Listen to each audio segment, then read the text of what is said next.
La mercadería. A través del tiempo, el comercio ha sido la principal vía para el intercambio de bienes entre los seres humanos en todos los rincones de la tierra. El Islam impuso un tipo específico de azaca sobre las mercaderías, todo lo que se compra o vende con fines de lucro, como los autos, la ropa, las telas, el hierro o la madera, etc., está sujeto al pago de la zaca. Allah dijo: oh creyentes, dad en caridad parte de lo que hayáis ganado y de lo que os hemos hecho brotar de la tierra. Corán 2:267. Y dijo: toma, oh Muhammad, una parte de sus bienes como zaca, para expurgarles con ellos sus pecados y purificarles de la avaricia. Corán 9:103. Las mercaderías son los bienes que se tienen por fines de lucro y no para uso personal. Deben pagar azaca si llegan al nisab y se los ha tenido por un año hijri completo, que se posean con fines de lucro a través del comercio con los mismos. Si la intención del comerciante cambiase de lucrar comercialmente con ellos hacia el uso personal, pues el haul se interrumpe. Si vuelve a tener intenciones de lucrar comerciando con estos bienes, se inicia un nuevo haul, excepto que use esta excusa del cambio de intención para evadir el pago de la zaca. En tal caso el haul inicial no se interrumpe. Y en cuanto a cómo se paga la zaca sobre los bienes comerciables, si pasa un haul en su posesión, la mercadería se contabiliza y se evalúa al precio vigente en el mercado y luego se paga su azaca en la misma especie o de su valor en efectivo, según sea la conveniencia de la gente necesitada. La mercadería que se cuenta para pagar el azaca es solo el stock que se tiene preparado para comerciar con fines de lucro. Los activos fijos no se cuentan ni se paga azaca por ellos. Tal es el estado de los estantes o los refrigeradores donde se conservan algunos productos, o los vehículos en los que se transporta dicha mercancía.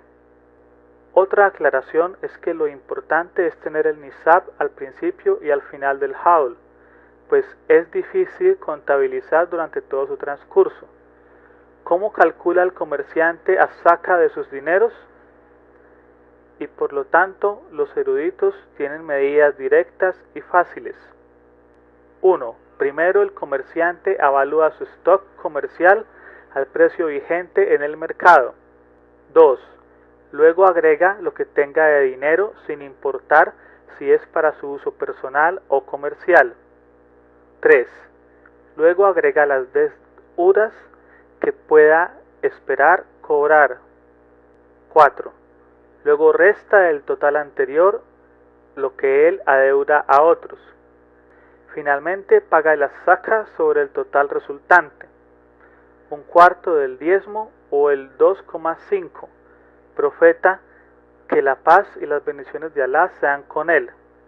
Debido a que son muchos los musulmanes que comercian hoy en día en diversos lugares del mundo, las preguntas e interrogantes sobre el zakat y cómo se paga son muchas. Para calcular el zakat sobre el comercio, antes que nada se toma en cuenta lo que se tiene de bienes sobre los que hay que pagar el zakat.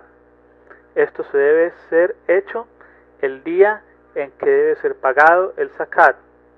Para ello se puede valer del presupuesto que se tiene, del balance que se lleva, sin ver las posibilidades de pérdida o ganancia en la cuenta de activos y de débitos. En cuanto a los materiales que se utilizan para empacar y contener los productos, no se deben contar dentro de la lista del pago del zakat, a menos que se piense negociar con ese material.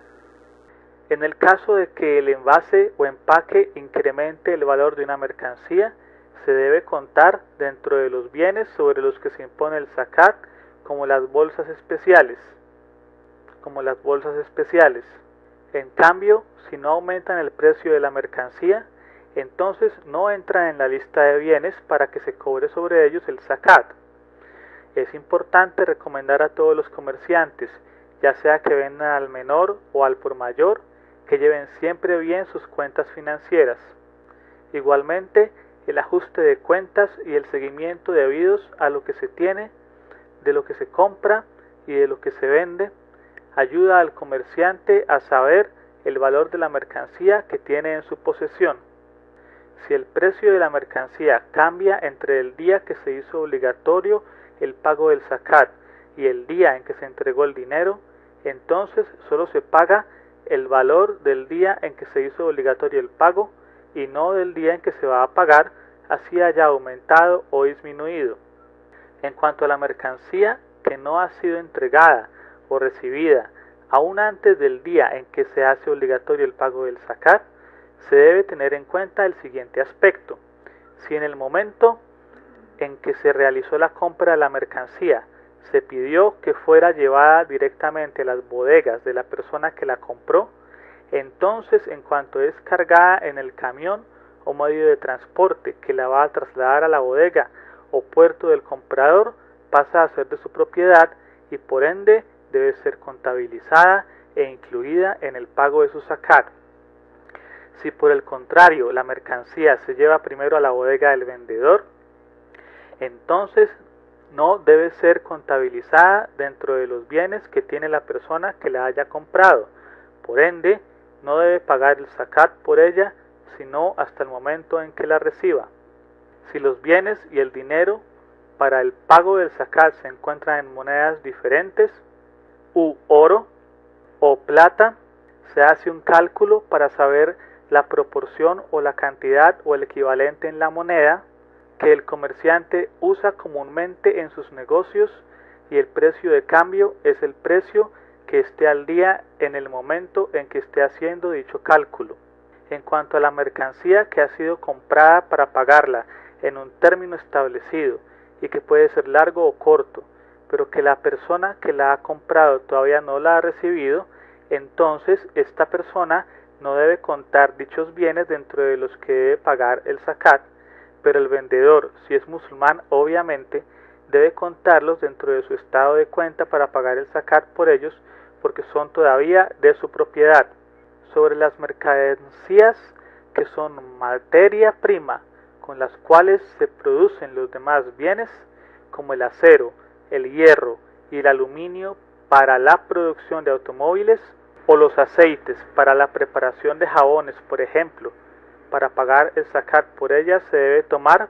Esta regla también se aplica para los animales y demás, las semillas, las plantas y demás materias que se tengan para la preparación de otros bienes.